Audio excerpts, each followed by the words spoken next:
शाहजहां की बादशाहत के दौर में मुगल सल्तनत अपनी ताकत के चरम पर थी। दक्कन में छोटी छोटी मराठा फौजें भारतवर्ष के एक महान साम्राज्य की नींव बनने के लिए तैयार हो रही थी।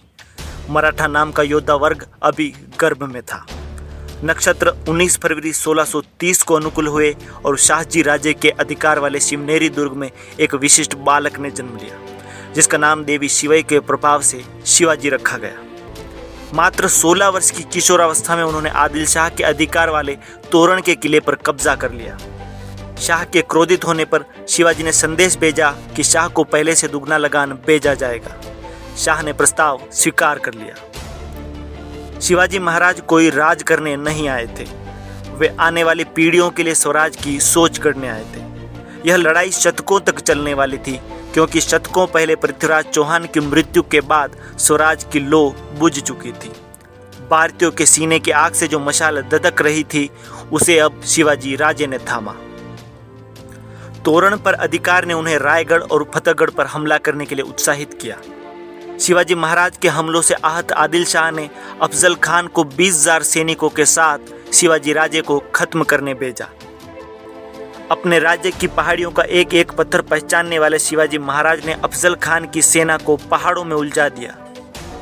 कोई नतीजा नहीं निकलता देख अफजल खान ने शिवाजी को वार्ता के लिए बुलाया। सुबह सभी मंत्रियों को बुलाकर शिवाजी महाराज ने निर्देश दिया कि अगर मैं मारा जाऊं तो नेताजी पालकर पेशवा के रूप में राज्य संभालेंगे और पुत्र संभाजी राज्य के उत्तराधिकारी होंगे। उन्होंने सारे शरीर पर कवच धारण किया, बाएं हाथ की उंगलियों में बागनक छिपा लिया और माँ जीजाबाई की चरण धूलि सर से लगाकर वे प्रतापगढ़ दुर्ग से निकले। अपने दोनों सहयोगियों जीवा महला और शंभूजी कावजी के साथ अफजल खान के शिविर की ओर बढ़े। खान खड़ा हो गया और दोनों हाथ फैलाकर उन्हें गले लगाने के लिए आगे बढ़ा। शिवाजी राजे का सर मुश्किल से उसके कंधों तक आ रहा था। खान ने उनकी गर्दन अपने बाएं कांख में दबाकर दाहिने हाथ से खंजर निकालकर महाराज की बगल में घोंप दिया। खंजर तो कवच होने से कोई नुकसान नहीं पहुंचा पाया, लेकिन गर्दन उसने इतनी कसकर दबाई हुई थी कि उनका दम घुटने लगा।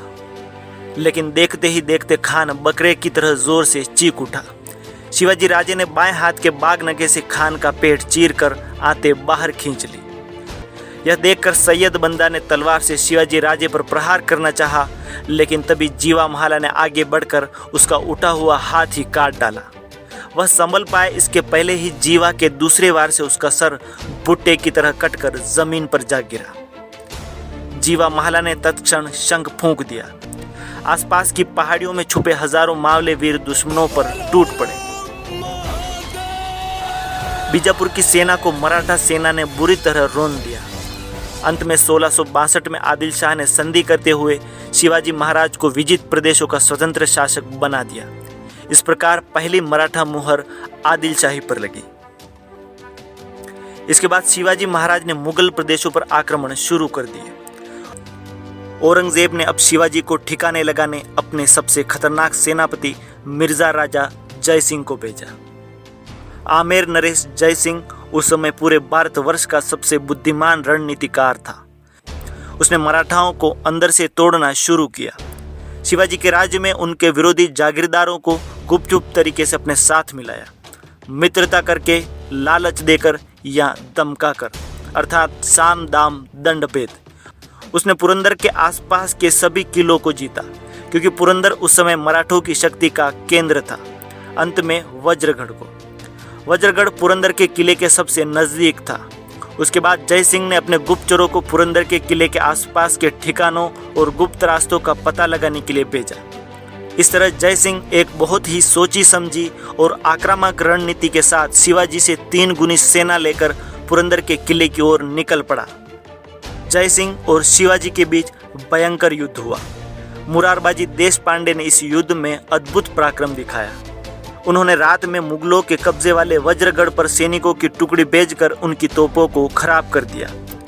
मुरारबाजी अपने 800 सैनिकों के साथ दिलेर खान के 5000 सैनिकों से इतने भयंकर तरीके से लड़े कि जब मुरारबाजी बलिदान हुए तो दिलेर खान ने कहा कि ये कैसा लड़ाका पैदा किया खुदा ने।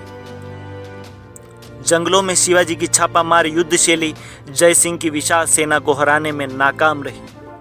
शिवाजी इस बात को बखूबी जानते थे कि युद्ध मरने मिटने के लिए नहीं बल्कि विजय के लिए लड़े जाते हैं और जहां हार दिखे वहां संधि कम हानिकारक रहती है। 22 जून 1665 को पुरंदर की संधि हुई। इस संधि के तहत शिवाजी को 23 दुर्ग मुगलों को सौंपने पड़े और अपने पुत्र संभाजी की मुगल दरबार में उपस्थिति के लिए मानना पड़ा। 1666 में शिवाजी अपने पुत्र संभाजी के साथ मुगल दरबार में गए। वहां जब शिवाजी को संधि के मुताबिक उचित सम्मान नहीं मिला तो शिवाजी ने भारतवर्ष के सबसे बड़े साम्राज्य के सबसे क्रूर बादशाह, जिसने गद्दी के लिए अपने पिता को कैद किया और भाई को फांसी पर लटकाया, उसे उसी के दरबार में आंखों में ताव भर के विश्वासघाती कह दिया। शिवाजी ने परिणाम की किंचित मात्र भी चिंता नहीं की। शिवाजी महाराज का यहाँ जीवन समाप्त हो सकता था, लेकिन साहस कभी परिणाम नहीं सोचता।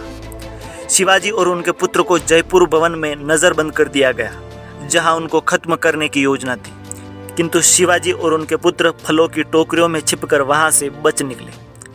1674 तक उन्होंने वापस उन सारे प्रदेशों को जीत लिया जो उन्हें पुरंदर की संधि में गंवाने पड़े थे। 6 जून 1674 को काशी के प्रतिष्ठित पंडित गंगा भट्ट के निर्देशन में वैदिक रीतियों से रायगढ़ में शिवाजी का राज्याभिषेक हुआ। शिवाजी ने छत्रपति की उपाधि धारण की और उन्हें हिंदू धर्मोद्धारक कहा गया। शिवाजी ने अपने शासन में लगभग खत्म हो चुके हिंदू रीति रिवाजों को फिर से जिंदा किया और राजकाज में मराठी और संस्कृत को उपयोग में लिया। 1680 में 53 वर्ष की आयु में शिवाजी राजे की तेज बुखार के कारण मृत्यु हो गई, लेकिन उनका अटक से कटक तक हिंदवी स्वराज का स्वप्न जिंदा रहा। उनके पुत्र संभाजी ने मराठा साम्राज्य को नई ऊंचाइयों पर पहुंचाया और उसे चरम पर पेशवा बाजीराव ले गए। बाजीराव ने यवनों की सत्ता मात्र दिल्ली तक सीमित कर दी।